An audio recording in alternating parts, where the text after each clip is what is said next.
para que puedan un poco entender el mecanismo de fisiopatología que tenemos en este caso. La injuria cerebral realmente viene a ser la primera causa de dolencia en la parte neuroquirúrgica. Entonces, por eso que tocamos ese tema. ¿Ya? Son las bases moleculares de la injuria cerebral. Mi nombre, yo soy mi especialidad en neurocirugía. Por favor, no sé si tengan bueno el audio, pero quiero que vean un poco el video. Jules, fancy you. Cat. It's not even funny now. I just remember.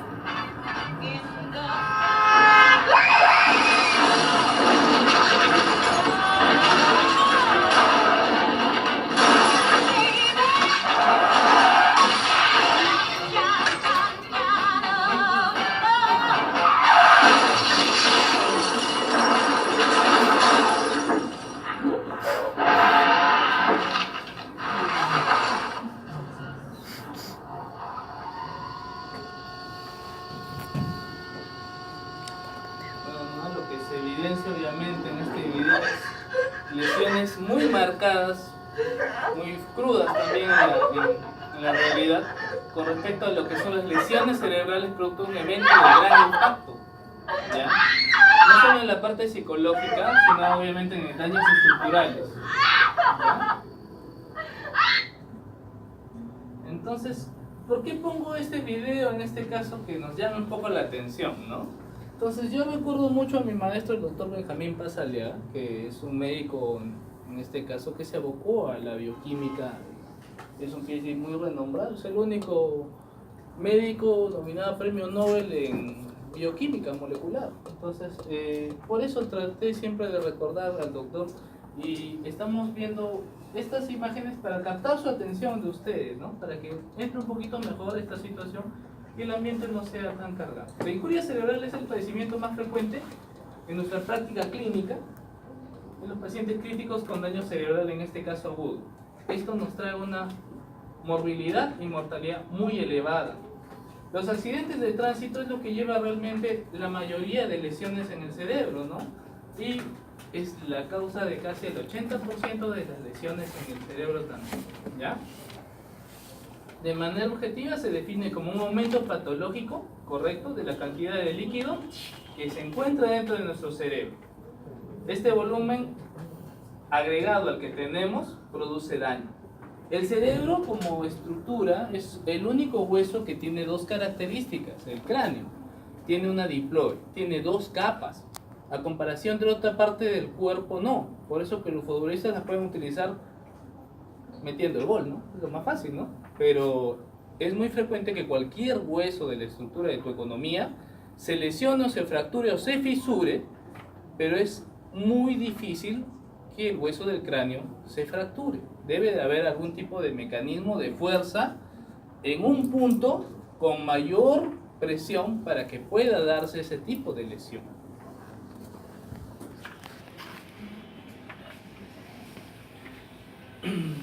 La consecuencia de estas lesiones en el cerebro son muy mortales, como el video nos los muestra. La isquemia secundaria, este evento, ¿sí?, que es una cascada, produce una lesión hacia el flujo del cerebro que puede ser en un segmento o puede ser global. La modificación de estos compartimentos que tenemos en el cerebro, o sea, tanto los lóbulos, la sangre, las arterias, ¿sí?, que fluyen, aparte del líquido cefalorraquídeo que está dentro del cerebro, genera mayor volumen, mayor edema. Entonces, es peor. El objetivo de esta primera parte es lograr el adecuado entendimiento de los eventos subyacentes, ¿sí?, y fisiopatológicos, del diagnóstico y monitoreo que permitan reducir la casuística y el resultado final de la morbimortalidad y la mortalidad, en este caso, de los pacientes, ¿no? Hay que entender esta parte, cómo es la secuencia. Esta es una tomografía de uno de nuestros pacientes que tuvo un accidente de tránsito. Miren acá, es una lesión estructural, la tomografía con reconstrucción en 3D. Acá tenemos otro evento, que en este caso es un evento hemorrágico dentro del cerebro, ¿no? Entonces, son dos eventos que dan injuria, pero son de distinta etiología. Esto es una lesión vascular, ¿sí?, y este es un traumatismo encefalocraniano, que es lo más frecuente.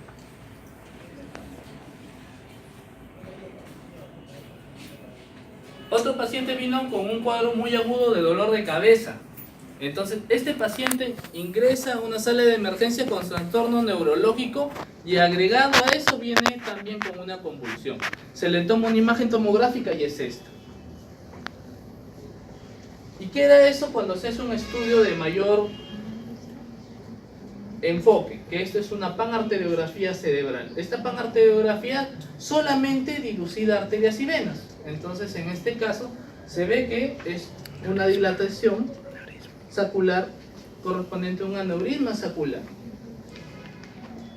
Entonces, luego tenemos que hacer una reconstrucción de este tipo de lesión, ¿sí? Para calcular en este caso las dimensiones, el cuello, el fondo. Pero al final todo esto conlleva a daño cerebral, obviamente, porque hay un daño evidente que deja secuela. El tratamiento en este caso fue quirúrgico, se operó, ¿sí? Se puso un clip aneurismático, se cerró, se excluyó de la circulación, pero pese a que se actuó rápido, igual tiene daño. La sangre en el cerebro no es como que te hagas una herida en el brazo, te golpees el abdomen, tengas un moretón porque juegues fútbol, no. Basta que una gota esté fuera de su lugar, en una gota de sangre estamos hablando en el cerebro, para que genere daño. Puede producir incluso según la zona convulsión. Tenemos otro tipo de lesiones. Este es un paciente con proyectil de arma de fuego, ¡pam! Lesión evidente, un trazo tangencial, ¿sí? El paciente tuvo que ingresar. Esta fue la tomografía de inicio. Esta es la que vino después, incluso de la primera operación, porque se hizo una descompresión. El cerebro se edematiza de una manera tan alarmante que a veces dice que puede aumentar en una hora un 15%, la siguiente hora un 30%, y así entre 5 a 10% según el grado de lesión, a veces por los segmentos en los cuales se habla de lóbulos, edema en este caso en un segmento frontal, parietal, temporal, ¿sí? Pero recordemos que la zona muy distinta a lo normal es la región posterior, la zona occipital, donde tenemos un espacio muy reducido. Entonces el edema ahí conlleva muerte cerebral y muerte neurológica o parada cardiorrespiratoria, porque hay un centro de respiración acá. Entonces golpearse en la región occipital hay que tener mucho cuidado, ¿no? Entonces este es un sangrado, ¿no?, evidente, secundario de la primera intervención. Volvió a sangrar, se tuvo que reintervenir al paciente, ¿no? Y esta lesión es más que evidente, ¿no? O sea, queda secuela. Hablemos un poco de historia. Hubo un doctor que en 1960, el doctor Igor Lazo, fue el primero que tal vez hizo mediante unos estudios una clasificación de las bases actuales, experimentando en animales, sobre la injuria cerebral. Posteriormente, 10 años, lo publica por primera vez, y hay una primera publicación, un primer estudio de lo que es edema e injuria cerebral en lo que es la revista de 1970. Entonces, las lesiones primarias, sí, producto de un evento, un golpe, ¿no?, conllevan ¿a qué? A una contusión.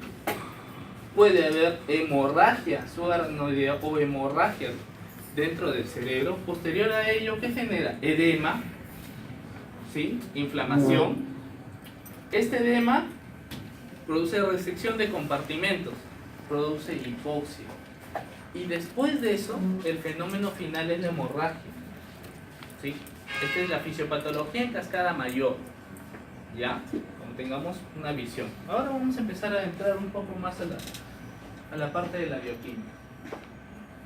Entonces nosotros recordamos que existe una bomba sodio-potasio TPasa, ¿no? Entonces, esta es la membrana, sí, tiene que tener sus características, pero el sodio siempre está para adentro.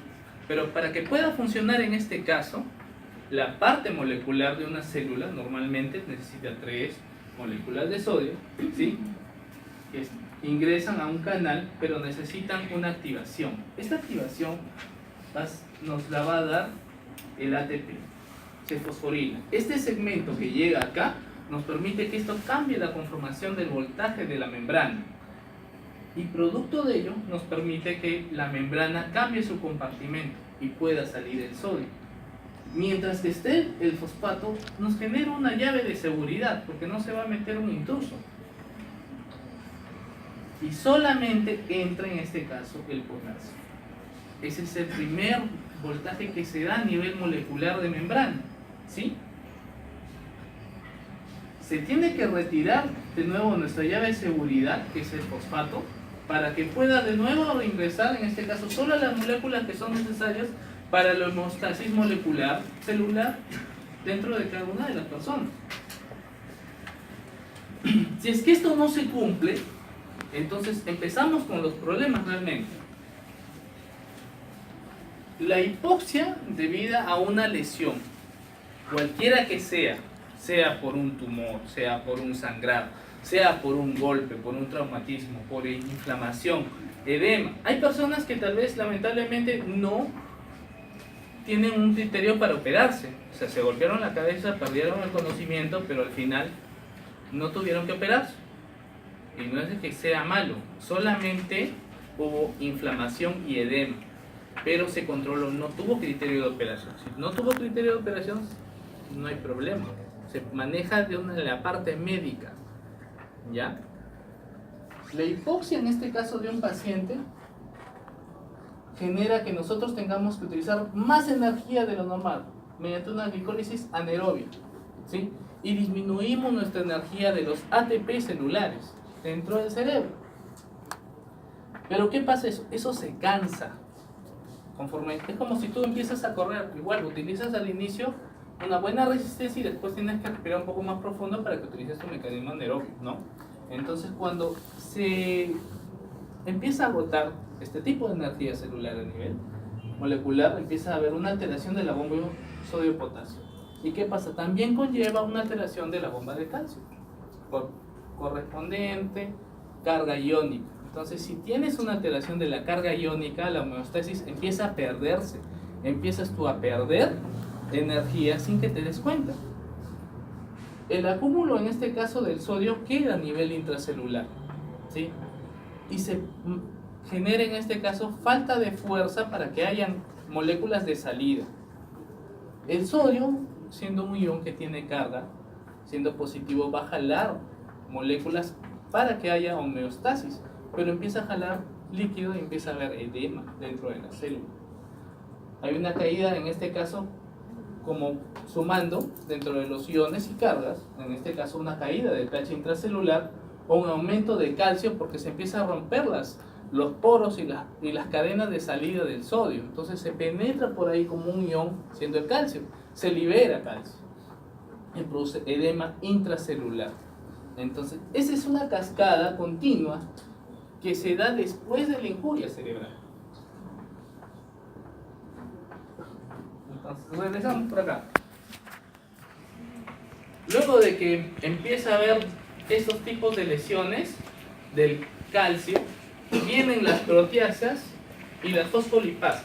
¿Y las proteasas qué son? Son enzimas, proteínas catalizadoras que en este caso no deben activarse, pero estas proteasas empiezan a generar una cascada bioquímica de las acuapurinas y de las caspasas de radicales libres que también generan mayor inflamación, ¿correcto?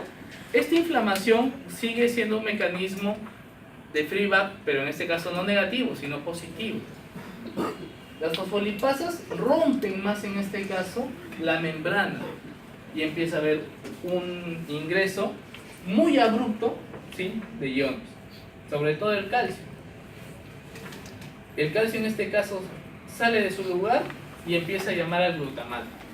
El glutamato es, en este caso, una sustancia que cuando está presente ya genera lesión.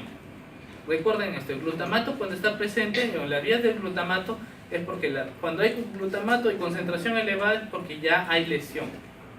Porque esta es la última parte del mecanismo, en este caso fisiopatológico, de la cascada bioquímica de la injuria cerebral.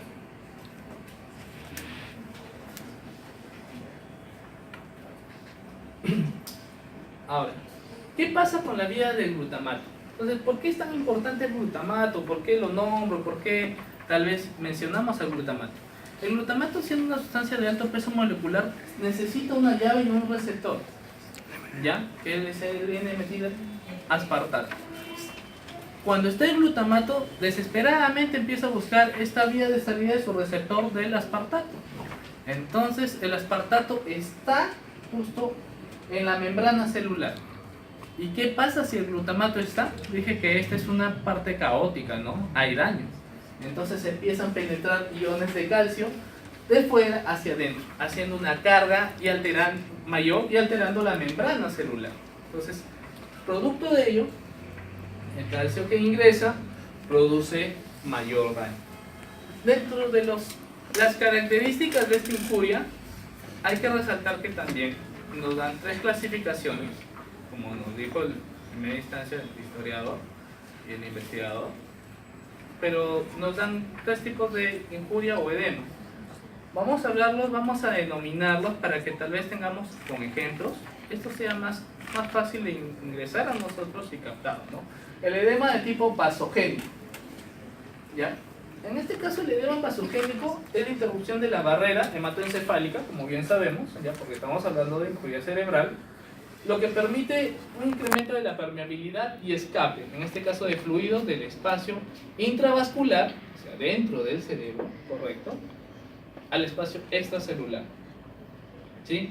Un ejemplo en este caso es el edema que se encuentra en los tumores, o sea, lesiones ocupantes, inflamaciones que tenga el cerebro por cualquier tipo de proceso infeccioso, o en este caso el TEC, que es el traumatismo cráneoencefálico. Entonces, como vieron las lesiones en un inicio, tanto el proyectil de fuego, el traumatismo craneal propiamente dicho, esos son edemas de tipo vasogénico, ¿sí?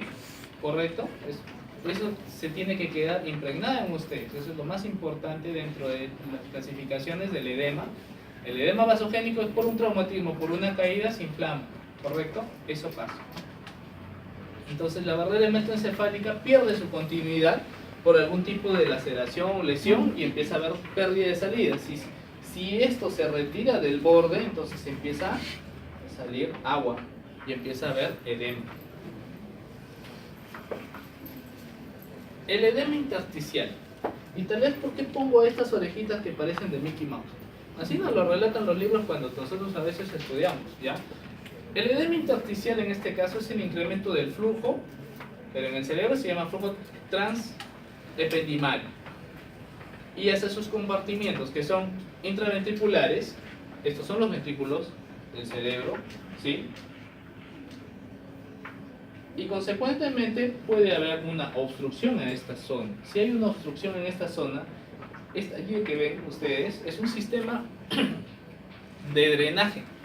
Este sistema de drenaje, si se ve obstruido, genera una retención y eso es retrógrado. Entonces va a empezar a dilatarse los ventrículos y va a haber una hidrocefalia.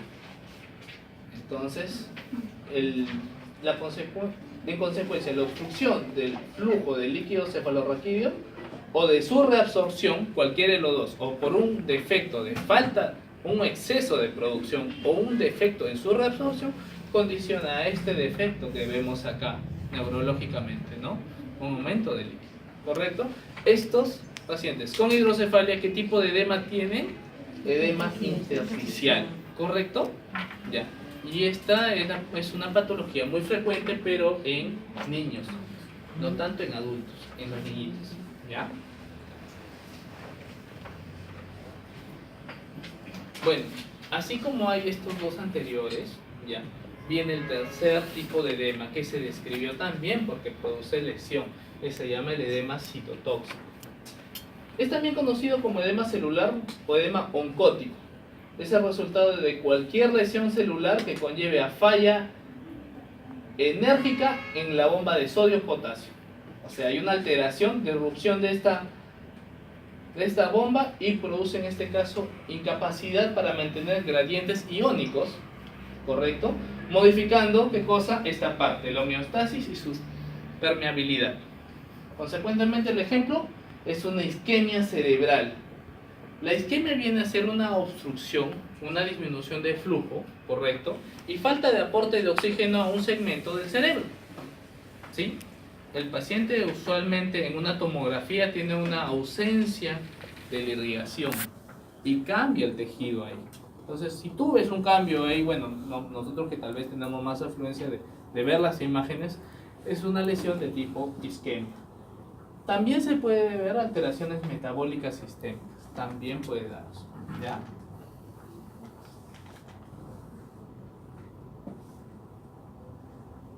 Bueno, en este caso hay que también recordar que existen radicales libres. Ya, los radicales libres también generan edema. Los radicales libres en este caso son bastante estudiados en la parte de homeostasis, porque también al final nos generan daño. Ya, entonces el calcio liberado al citosol, ¿qué conlleva? ¿Qué hace? Hay una activación de las ATPasas que están acá, ¿correcto? Hay cambios de la morfología de la célula, en este caso se empieza a anchar, ¿sí? Hay activación de la fosfolipasa. Hacia arriba la activación de las ATPasas genera AMP, ATP se consume pero va hacia una vía de la hipoxantina. La hipoxantina tiene una vía mediante la xantina oxidasa, que es una enzima también, nos da la xantina. Pero en este caso se pierde energía y también genera, ¿qué cosa? Edema, lesión y genera radical libre. Hacia abajo, los cambios morfológicos de tamaño de la célula, ¿sí? Y la activación de la fosfolipasa generan en este caso potenciación del daño de la membrana, porque se empiezan a ingresar y se empiezan a adherir a la membrana radicales libres. Y estos radicales libres generan igual mayor lesión, que conlleva lesión celular irreversible, ¿correcto? ¿Y qué pasa también cuando el calcio está libre? Mediante la xantina deshidrogenasa, entonces degrada, ¿sí?, estas moléculas y libera el hierro y deja el OH, otro radical libre. Y estos radicales, estando solos con carga, a libre albedrío, generan lesión celular también irreversible. Ahora, ¿qué pasa si en este caso la fosfolipasa se activa? Hay un aumento de ácidos grasos libres porque no se pueden degradar. ¿Y qué pasa con ácidos grasos libres? Genera mayor movilización de ácido araquidónico, leucotrienos, tromboxanos, prostaglandina C2, ¿sí? Y al final, ¿a qué lleva esa cascada de la vía paralela de la degradación de ácidos grasos? Al daño vascular. Por cualquier vía, lamentablemente, nos estamos dando cuenta que las lesiones que generen radicales libres nos van a producir daño, ¿correcto? ¿Sí? Eso se entiende, ¿no? Entonces, para que tengamos un poquito mejor el concepto de esta parte y con la parte de la isquemia, entonces he tratado de adaptarlo a ustedes para que nos entiendan con un ejemplo. Entonces tenemos el corazón y empieza a fibrilar, empieza a tener un ritmo inadecuado, ¿ya? Entonces esto genera que un coágulo en esa fibrilación, ¿ya? Este es un tromboémbolo que migra, sale por las arterias de mayor calibre y empieza a ascender, ¿sí? ¿Correcto? Tiene una zona de impacto, ¿sí?, donde va a ser el cerebro, porque las arterias, si bien se dan cuenta desde abajo, empiezan a tener un diámetro mayor, pero se empieza a acortar, ¿correcto? Y mientras más distal o más profunda sea nuestra irrigación, el tamaño del calibre de la arteria es menor, ¿sí? ¿Correcto? Como lo vemos. Entonces ahí se queda atrapado este coágulo, este trombo, y empieza a haber una disminución del flujo cerebral. Esta disminución del flujo cerebral, como ya lo sabemos, para que se den cuenta en la imagen, obviamente hay una disminución del fluido, cambió de color el cerebro, hay una isquemia, ¿correcto? Isquemia, hay lesión. Entonces, el paciente, según la zona, obviamente, de la lesión, nosotros tenemos dos hemisferios, que uno es el derecho y el izquierdo. Cuando hay una lesión en el hemisferio derecho, clínicamente el cuadro va a ser contralateral al otro, a la lesión. Si lo tengo acá, el problema va a ser del lado contralateral y viceversa, ¿no?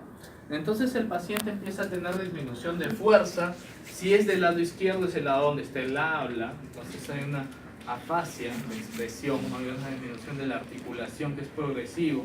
El paciente no logra pararse, tiene plejía o paresia. Paresia es parcialmente plejía, no se le mueve nada, ¿ya? Entonces, tomográficamente estamos viendo que hay una injuria cerebral, una isquemia, ¿sí? Tenemos una resonancia que nos ve los grados desde la parte más profunda y según la concentración de la captación, ¿sí? De la degradación de la sangre vemos el grado de lesión. Tenemos acá una zona que es la cápsula interna, que es la parte central dentro de la anatomía del cerebro. Entonces está lesionada, es una vía principal que nos lleva la información de la persona. Entonces obviamente que ahí se ve una secuela evidente. Hay protocolos en los cuales nosotros podemos actuar dentro de la parte médica, ¿correcto? Nosotros tenemos la posibilidad de, mediante medicamentos, tratar de romper estos coágulos, pero se tiene un protocolo en cuanto a tiempo y a horas, ¿ya? Es el protocolo de la Guía Internacional del Stroke, que ahora actualmente se utiliza, ¿ya? En este caso, hay problemas que se dan acá en la vida real. Yo he utilizado este protocolo desde hace 5 años. Yo recuerdo cuando era residente de primer año, casi me destruyen porque con el R3 de neurología evaluamos el paciente, teníamos una escala que es la escala de Niche. Entonces tenemos un paciente con focalización aguda en un tiempo prudente. El tiempo prudente es menor de 4 horas y media. Si tenemos ese protocolo activo, entonces si captamos bien al paciente, hacemos una buena análisis, el interrogatorio adecuado, podemos actuar salvándole la vida.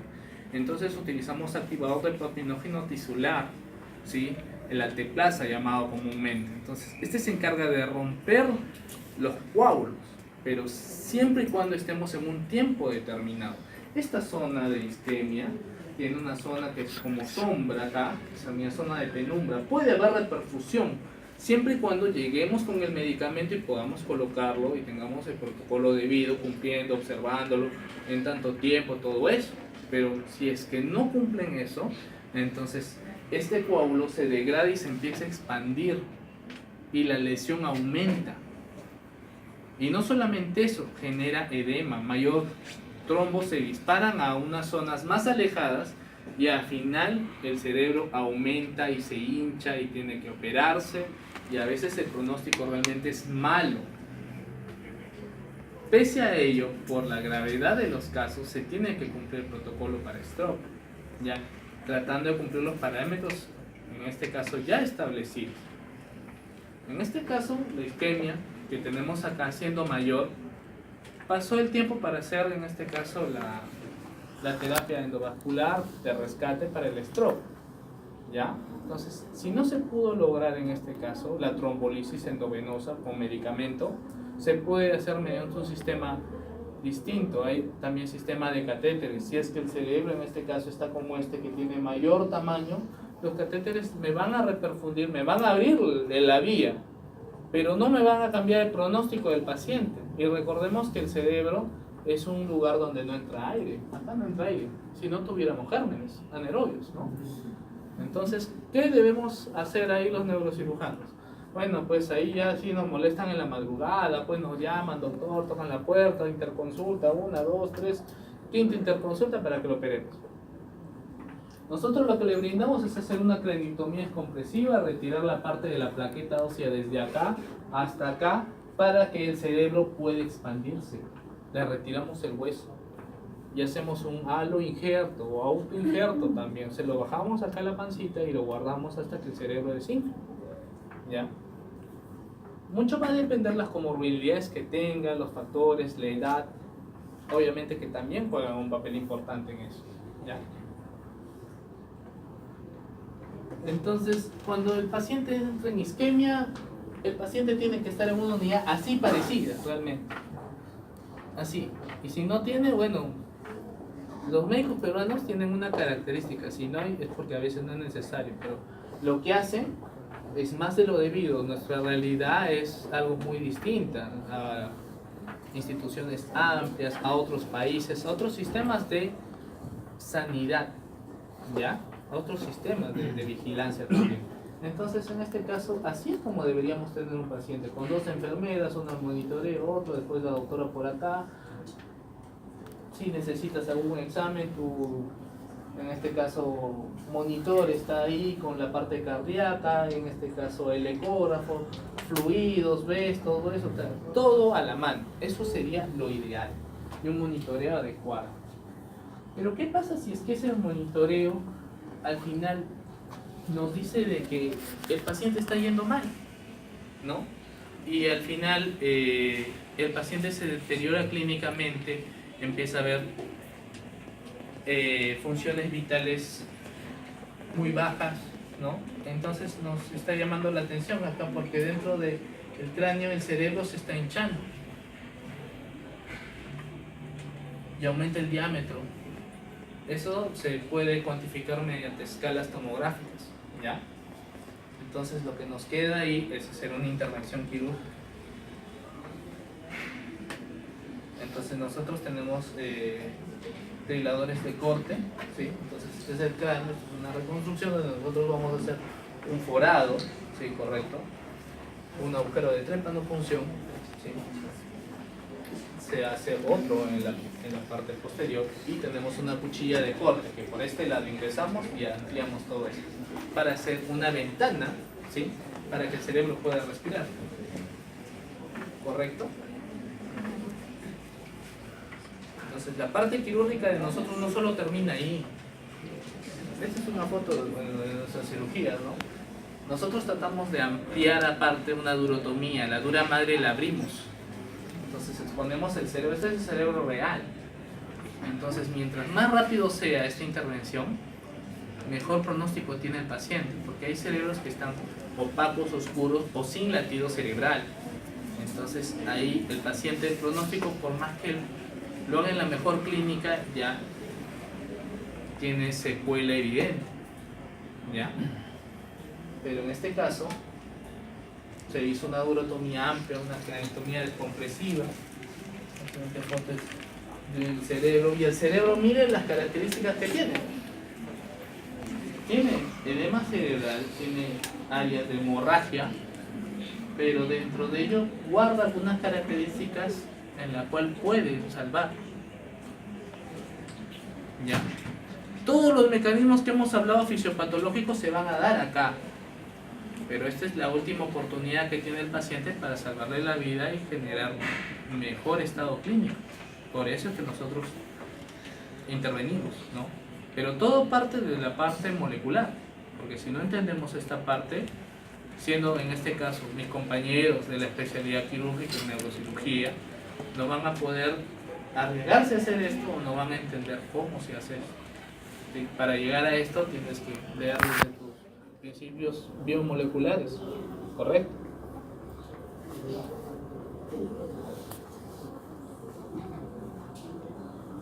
Bueno, ¿no? Entonces, he tratado de resumir un poco esta parte y también para que no se les haga tan pesado por la hora, ¿no? Yo también he sido estudiante, ¿no? Siempre hay que leer realmente, siempre es motivarse a leer.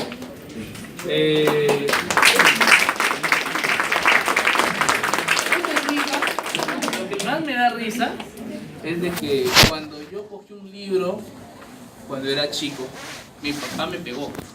Y era porque lo había dejado fuera de su lugar, donde debía estar, que era la biblioteca.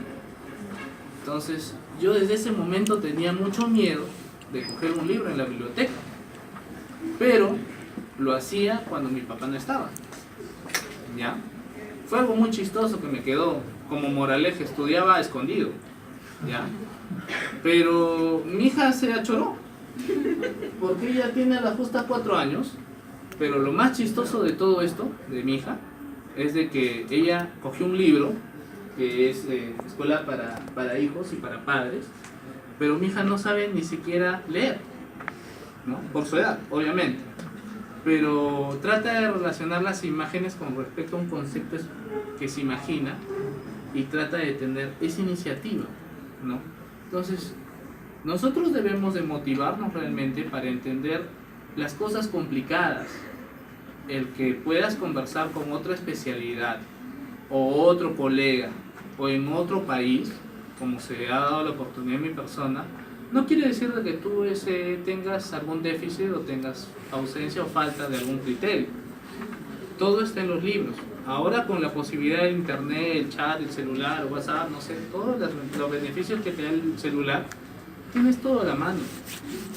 Antes era mucho más difícil estudiar. Y esa es una gran verdad. ¿Ya? Entonces, hay principios personales de uno de superación, como en este caso son los míos, siempre mi familia. ¿Ya? Y otros también profesionales de cada persona.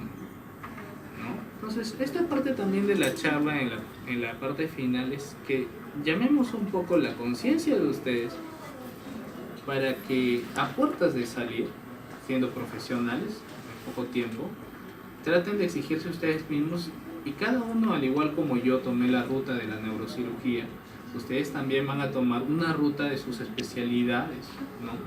Y traten de perfeccionarse día a día. De acá a unos 5 años se reunirán los mismos y cada uno estará despuntado en algo. En 10 años igual, de seguro tendrán algunos más canas, otros tendrán hijos, otros tendrán más hijos, ¿no? Pero ese mecanismo siempre hay que dar, ¿ya? Entonces, bueno, eso es lo que traté de resumir en este caso, en esta exposición. ¿Necesariamente se ve una fascia? No, porque eso va a depender de la zona de la lesión. O sea, la fascia solo se da en la zona donde está el habla, donde está la zona de la comprensión, el área de Wernicke o de Broca. Pero tiene que estar asociado con el derrame. Claro, obviamente que debe haber algún tipo de lesión, pero en este caso en el área dominante, usualmente el lado izquierdo del hemisferio cerebral. ¿Sí? Y hay, en cierta experiencia, hay mejora el paciente con el lenguaje. La teoría en este caso, como vimos un edema perilesional, o sea, de la zona al costado, genera inflamación, genera edema, pero la zona principal probablemente quedó lesionada, pero se denomina que hay áreas accesorias, o sea, toda la parte colindante que generó edema pero no tuvo lesión, como isquemia, puede hacer un área de suplencia. Puede haber personas que tengan mejoría clínica mediante terapia física, terapia de lenguaje, articulación, también fuerza, pero eso va a depender de la edad de la persona. No es lo mismo que yo tenga que hacer una rehabilitación a una persona, digamos, de 20 años, o una persona de 80 años. El cerebro tiene sus facultades a una edad, en otra no. Entonces, y el tiempo de corte siempre va a ser 6 meses, para ver cuánto mejor.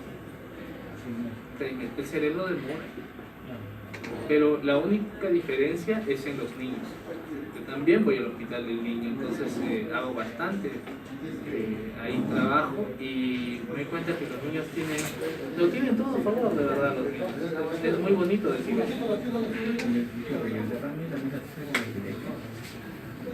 La epilepsia puede ser primaria, o sea, sin que haya un derrame, sin que haya una lesión, o secundaria un traumatismo o algún tipo de lesión, secundaria un tumor también por compresión de una zona que es compulsiva. Isquemia de con la izquierda, realmente puede tener un Sí, puede tener. Sí, puede tener. ¿Y cuál es la diferencia de un medicamento de acetán de 1 miligramos con el de ¿necesariamente le dan a lo que sufren de millones? No. ¿Se le dializan? No, digamos, acá viene esta parte, digamos, en el sentido de el medicamento que vamos a brindar, que es el levetiracetam, ¿ya? Nos permite mejorar la membrana, nos permite mejorar los receptores GABA también, pero a veces se tiene que tratar un paciente que tenga una epilepsia refractaria a tratamiento. Entonces, usualmente se utilizan de primera línea, pues la fenitoína, la carbamazepina, o ácido valproico, ¿no? Obviamente.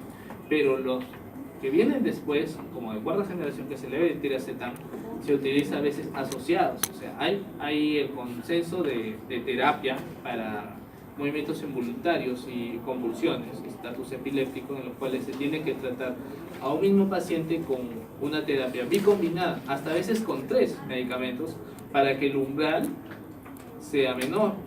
En pacientes con secuela obviamente neurológica, el paciente fue herido de bala, tiene una lesión extensa obviamente, y ese sí tiene secuela evidente. Hay otros pacientes que tienen un tipo de epilepsia que varía, que es de causa genética. Entonces, obviamente que esos tipos de pacientes que son casos especiales se tienen que medicar y tienen que también tener un tamizaje y dosaje del medicamento en su cuerpo, que es periódicamente, cada 6 meses. Perdón, levantó atrás. Dime, por favor. Te escucho. Doctor Pedro Romancho, una consulta.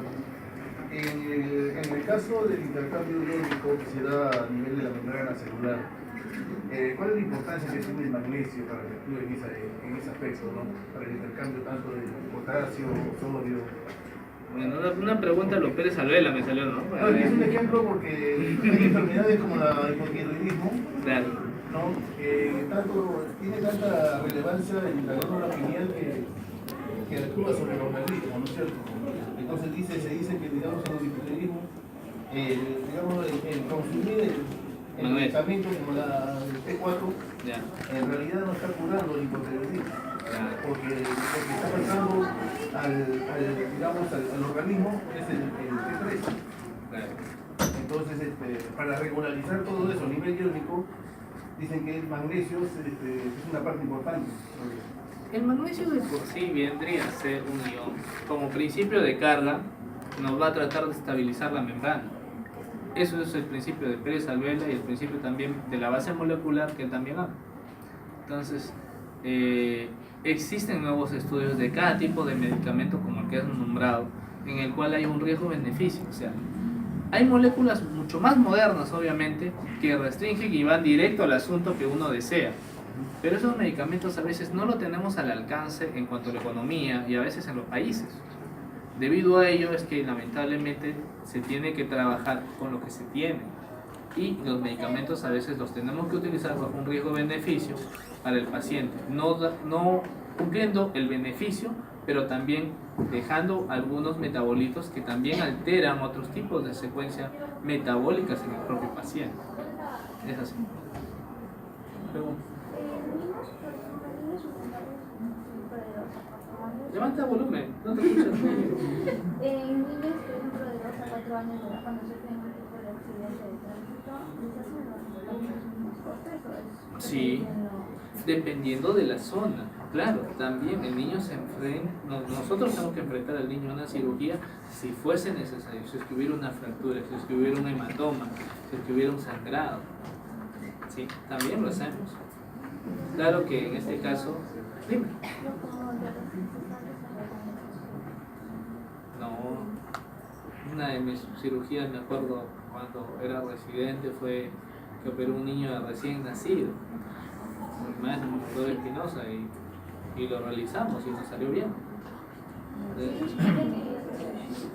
No, mucho va a depender del diagnóstico que tenga, del momento quirúrgico y también todo lo que lleva posterior a ello. O sea, lleva no solamente la parte quirúrgica y ya se acabó, sino que tiene que seguir la secuencia, los antibióticos, la evolución, está en UCI, sale, se va a neonatología, controles posteriores, intercurrencia, otra evaluación por especialistas, junta médica si fuera necesario para ver qué más podemos hacer por un niño, ¿no? Es verdad.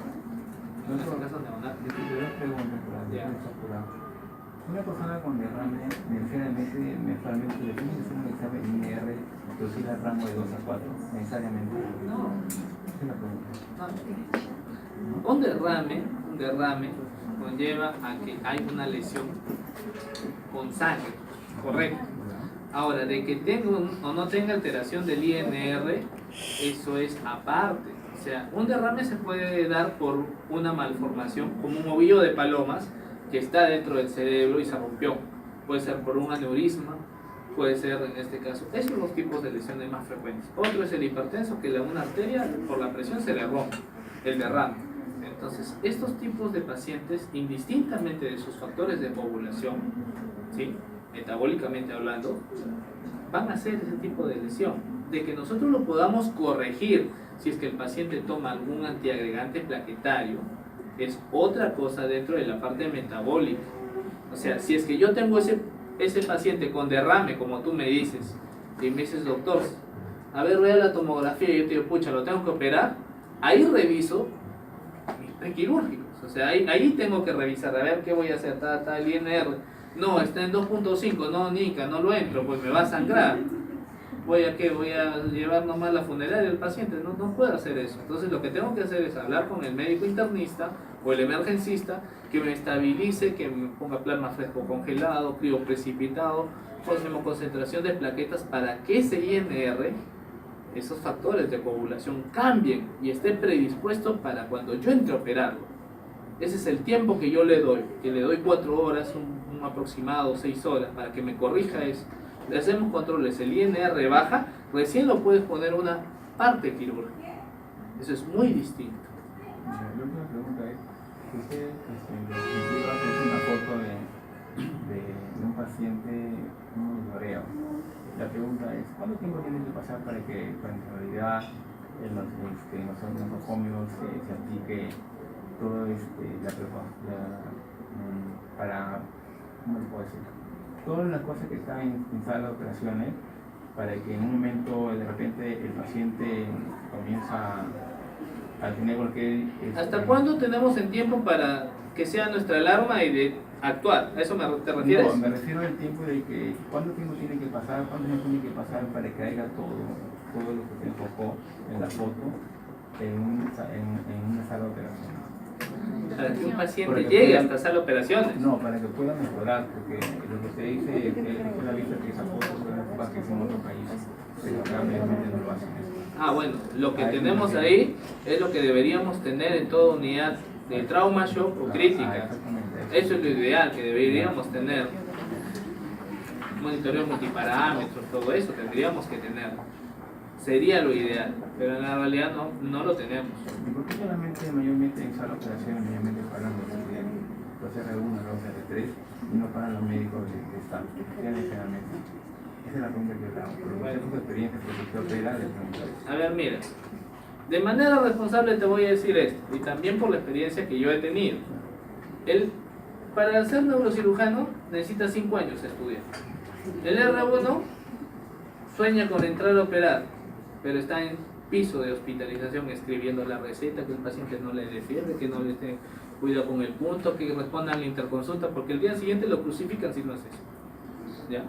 Al R2 lo crucifican si es que no ha hecho bien su tarea el R1. Al R3 tiene que supervisar. El R3 entra ya al ámbito quirúrgico a ayudarnos a operar. A ver, a sapear, no sé, a tomar foto. ¿Ya? Desde el R1, si es que esa mosca ya es muy desenvuelto profesionalmente, ya en su carrera, puede ingresar a sala. Uno lo ve, tiene pasta, a este le gusta ya. Al otro no, se duerme, no, ya, échale agua. Pero el R4 y el R5 ya son los que están dentro. Pero ellos son los que apoyan al cirujano principal. Hay un cirujano principal y después de eso vienen los residentes. O el segundo asistente, que también es profesional con colegiatura y registro de especialista. Y recién vienen los residentes. No es de que los residentes estén operando. Siempre hay un asistente. Siempre. Usted me está hablando de los residentes de 1 a 5. Es de la especialidad de neurocirujano. Claro. Pero en otra rama, no son 5 años, son especialidades de 3 años. Son 3 años, correcto. A eso me refiero. Pero igual, paralelamente a esto, el R1 nunca está todo el día en sala. El R1 lo que tiene que trabajar primero es en piso, conocer bien sus pacientes, examinar, diagnosticar y ver si es que realmente cumple algún criterio para que se tome un paciente para una sala quirúrgica. Si no, no. Y nunca el R1 ya está operando. Ese es en la vida. Y aunque sueñe, no sé, de seguro, pero el R1 nunca puede hacer eso. ¿Quién supervisa en sala?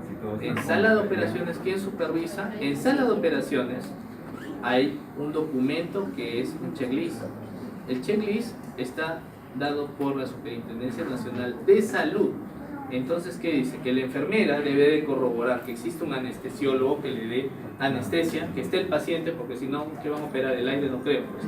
Que esté el asistente que va a operar, que va a intervenir con nombre, diga el nombre del paciente, el diagnóstico del paciente, qué se le va a realizar, las complicaciones, el tiempo operatorio. ¿Para qué? Para que todos escuchen antes de ingresar con el bisturí, para que todos conlleven la misma idea desde que empieza el movimiento quirúrgico. Eso siempre ha habido, por si acaso, eso siempre ha habido. Y si es que no pasa eso, realmente eso es negligencia. Pero sí te pasa el problema de médico. Como te digo, dentro de lo que yo, y también yo te lo digo como asistente, yo estoy ahí en la sala, si es que yo veo que mi residente tiene toda la confianza necesaria y previamente yo le he enseñado, si yo sé que le he enseñado, yo le puedo decir, haz esto como yo quiero, porque primero tienes que enseñar. Para hacer algo que es tan delicado, tienes que enseñar, porque no vas a esperar que haya un error. Mientras más preveas, menos complicaciones hay siempre. Gracias. ¿Atrás? Bueno, jóvenes, queremos agradecer al doctor Fernando